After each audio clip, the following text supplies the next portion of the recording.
Un funérarium se trompe de corps 2 fois. C'est en Californie, octobre 2025, la famille de Joey Dispona, 44 ans, morte d'une insuffisance cardiaque, se réunit au Forest Lawn Covina Hills pour lui dire adieu, ciao bello, a tutte. Sauf que quand il ouvre le cercueil, surprise, c'est pas Joey, non, c'est un parfait inconnu en fait. Mais habillé avec les vêtements de Joey. Mais c'est pas Joey. Il a peut-être même la petite érection de Joey, mais c'est pas Joey. La famille panique, alerte le personnel du funérarium qui leur répond en gros oups, désolé, on n'a pas fait exprès. Petite erreur, c'est quand même une petite erreur. On n'est pas dans un Uber où c'est pas grave parce que t'as commandé une calzone et que tu te retrouves avec une pizza ananas, même si c'est hyper relou, ok. Le funérarium s'est trompé, d'accord, ok.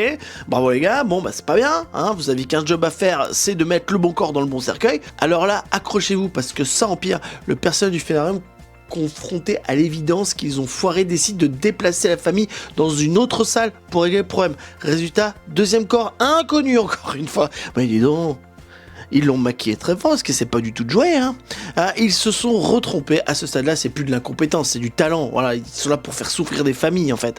Pendant ce temps-là, le mari de la tante de Joey, complètement sous choc, il fait une crise cardiaque, en pleine chapelle. Le mec vient d'enterrer son neveu, puis en fait, il enterre 2 autres personnes qu'il ne connaît pas. Selon CBS Los Angeles, la famille a dû attendre plus d'1 heure avant de voir son Joey. Ils ont mis 1 heure, il l'avait perdu, le gars. Non, on l'avait mis derrière une table, on l'avait mis derrière une porte. Écoutez, ça arrive. C'est comme si t'allais chercher ton colis à la poste et qu'on te donnait 3 colis avant de retrouver le bon, tu vois. Mais là, c'est ton oncle mort. Morale de l'histoire, quand tu meurs, assure-toi d'avoir un QR code tatoué sur le front, parce qu'apparemment, c'est comme ça qu'on te reconnaîtra.